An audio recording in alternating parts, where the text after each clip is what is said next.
Hi there, welcome to Computer Science 30S. This is lesson number 7. We're going to be dealing more with lists this lesson.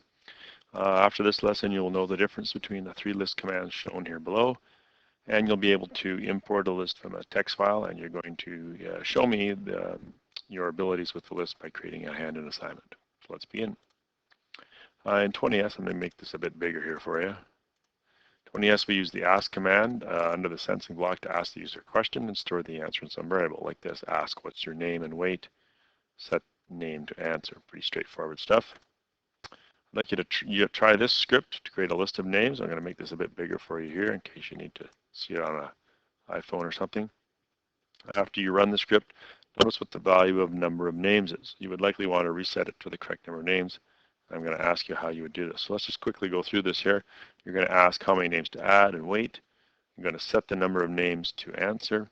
You're going to ask what's the first name and wait. You're going to add answers to names. You might remember from the previous lesson that there was 2 ways to add things to lists. I showed you the manual way. This is the way for the user to do it. And then we're going to change the number of names by -1. And then going to repeat this until the number of names is equal to 0. We're going to ask for the next name, add the answer to names, and again change the number of names by -1. This is a proper while loop here.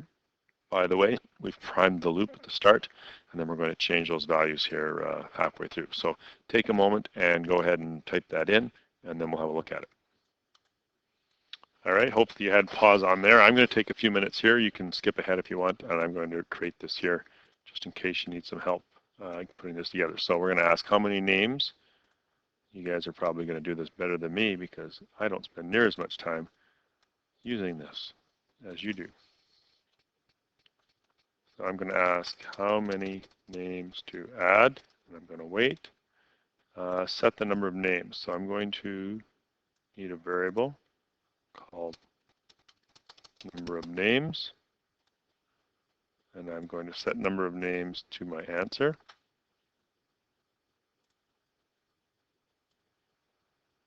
Like so, and then I'm going to ask what's the first name, and wait, and then I'm going to I have to create my list here, which I haven't done yet. So let's make a list. We're going to call it just names.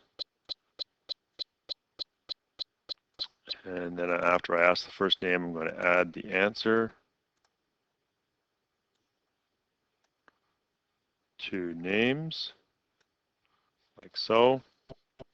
And then I'm going to change the number of names. This is our index kind of thing here by -1. We're not actually, we're counting down to 0. And then we're going to repeat.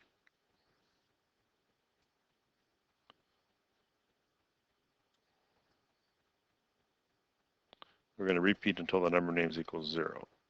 I need to find my repeat. Repeat until operator. Number of names equals 0.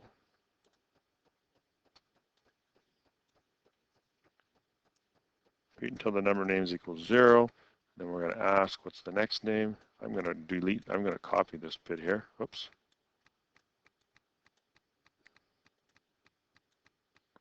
Taking me longer here to do it than if I just duplicate the whole block.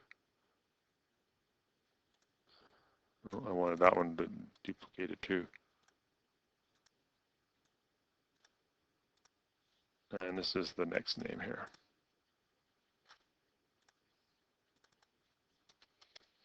What's the next name? And then I'm going to have to duplicate this one as well. Put that in there. Okay, that's how you put that together. And let's run this and see what happens.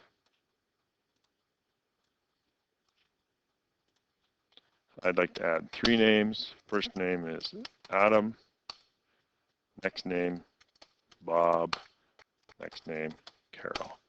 All done. Okay, good. So after you ran that, you probably want to do something like this. Add it at the bottom here. I made that awfully big. Let's make that a bit smaller one more time. So yes, after you've done running this, the number of names should be 0. So you're going to need one more thing. You want to set the number of names to the length of names right at the bottom. So we would set the number of names to length of names. I would do that outside the loop. Scratch, Snap always maintains a variable that is the length of the list, which is quite handy. Other programs like Liberty Basic, you would have to do the same.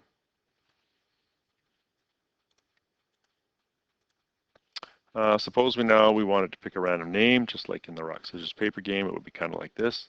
Let me make that a bit bigger so you can see better. When I receive list ready, so I've got a broadcast here, broadcast list ready. When I receive list ready, say I will pick a random name now for 2 seconds. Think, repeat 10 times, set random name to pick a random name from 1 to the number of names, so 1 to however many you've got in there. Think it, and then make your selection down here, just like in the rock, scissors, paper game. I'd like you to investigate a little bit what you think the difference between these commands is. Just play around with it. I'm going to give you the answer here right away. If you add thing to names, what that does is it adds it to the bottom of the list. This command, insert thing at a certain number of names, well, that just adds in an item and moves everything down the list, which is kind of handy. Liberty Basic, you would have to actually write an algorithm to do that. And replace item 1 of names with thing, removes the current item and replaces it. So 3 very handy commands that you can use in your programs. You can also import a list. Scratch has the ability to import to a list as well. Right-clicking on an empty list brings up the import-export options, and you can easily import from a text file, a .txt file. So you just right-click and import. It's pretty straightforward. You'll figure that out. So here's your assignment for lists. To show me what you've learned, I'd like you to create a Magic 8-Ball game. Use the text file provided. I'd like you to import it into a list called phrases. Your program should feature a sprite that looks like an 8-ball. Animations are up to you. It should allow the user to ask a question and get a random response, just like the classic 8-ball toy. It should also perform list maintenance. The list maintenance feature should have a sprite or a button that sends you to a maintenance menu of some kind. Here you can, and your maintenance menu is going to have to be created with sprite. So you're going to need a sprite for add a phrase to end of list. I need a sprite for delete a phrase and a sprite for replace a phrase. I recommend just your sprite being that string of letters or that character or that sentence. The delete a phrase and replace a phrase features will have to feature a way to scroll through the list to find the one that you want to delete or replace. So you're going to have to think through that a little bit. If you want to delete a phrase, I would suggest something like phrase 1 equals, and then delete or not delete, or go to the next one. Phrase 2, and then show that, and then delete or go to the next one, and so on. Same thing with replace a phrase. So you're going to have to figure out how to do that. It's going to take you a little while. This is a hand-in assignment for evaluation. I'll create a rubric in the near future for you as well. So you should have that by the time you are working on this assignment. Good luck with that. That's going to take you a while.